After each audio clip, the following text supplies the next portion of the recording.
things. My new nickname is Genghis Khan, but without the yay, but his last name's my side. I ride with that demeanors. I'm armed to the teeth. You're Venus and you've never been to the Venus. Woodley. Oh my goodness. Let's start this off like this. UFC 260 recap. Let's get into it. I'm about to cry, bruh. I'm going to let y'all know why in a second. But let's watch Genghis Khan 2490 get his ass kicked. Bruh. Woodley. It's over, bro. Like, I'm from St. Louis. You from St. Louis. Like, it's over with, bruh. It's over with, bro. Just let it go. Let it go, bruh. I've been defending you for way too long. Way too long, bruh. Because you've done a lot of goofy stuff outside of the octagon. You know, like when you tried to say Dana White didn't like you and tried to blame it on like race and stuff. Once you played that race card, I knew it was over with y'all relationship. I knew it was over with. Like, bruh, like, come on, Woodley.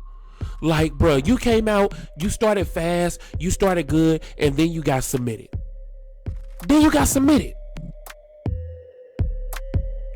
Like, it's over, bruh. It's like, I was calling you one of the most well-rounded fighters ever when you was making your run. Ever. It is over. Like, stop. I don't want to see you fight and get finished again. And get submitted. Like, you started off fast. And then you got submitted.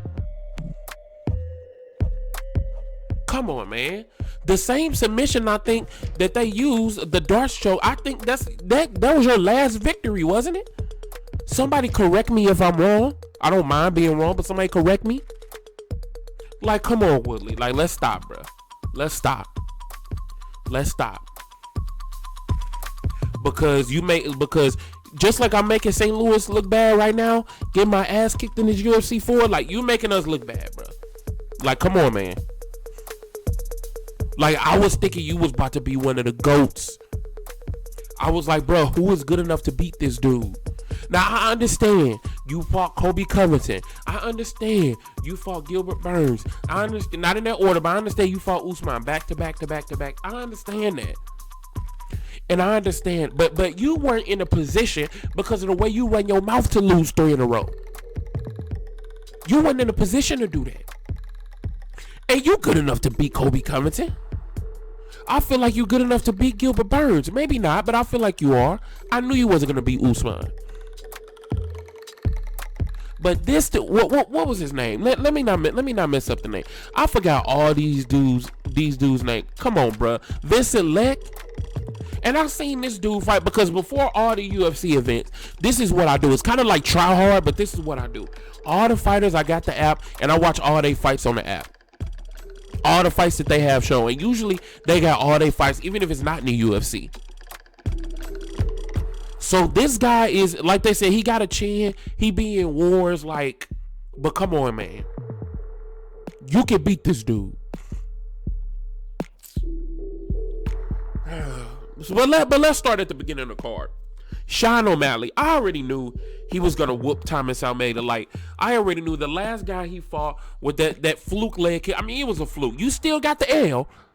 I don't believe in, I didn't lose that fight. You still caught an L, but that was a fluke. We all knew that dude was not better than you. We all know if y'all fought again, you would finish him.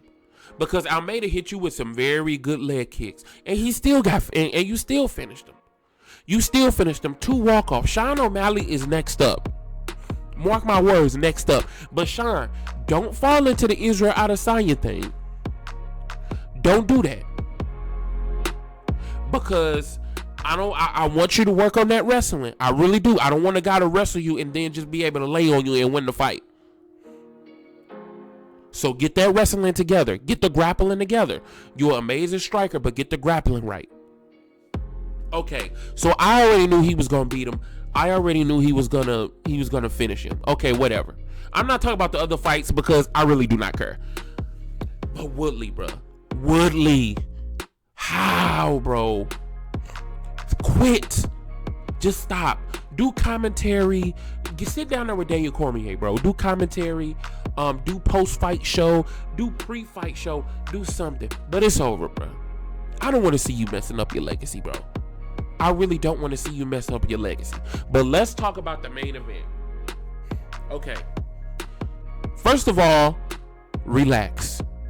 And before you drop a dislike, before you make a comment, listen to what I'm saying. When Ngannou stuffed that first takedown, I said, oh, this is over. Now maybe I was a little premature, but I was saying, yeah, this is over. This is over with. Because he can't just take him down and lay on him. And the way Ngannou was fighting, so careful, so slow, so calculated. This was the best we have all ever seen him.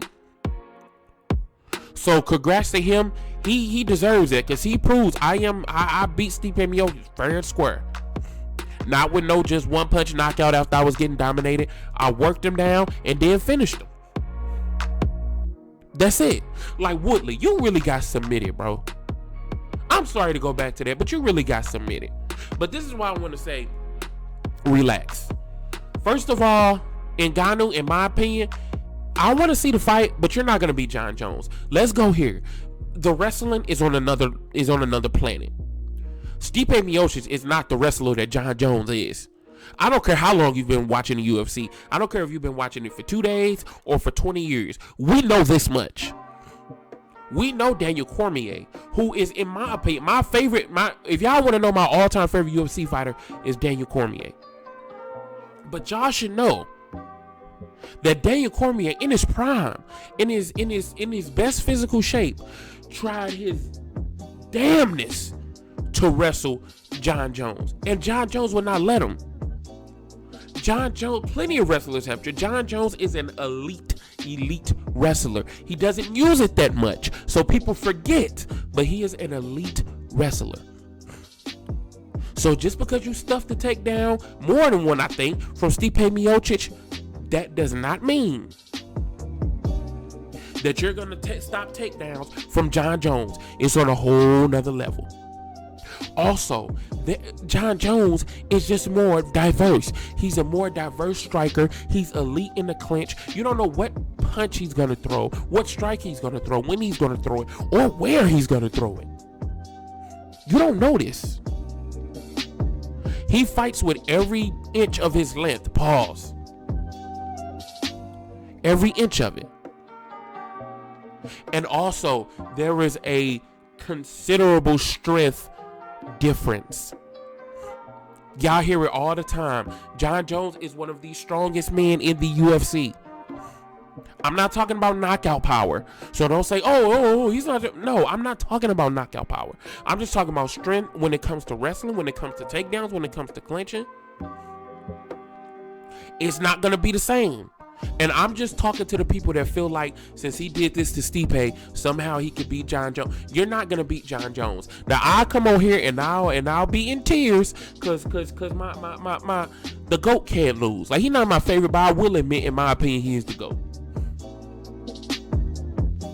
But Ngannou, you're not gonna beat Jon Jones. That's just my opinion. But let me know what y'all think. Let me know how y'all feel. I just don't think that fight did not show me he can beat Jon Jones. No other fight he had can show me he can beat Jon Jones.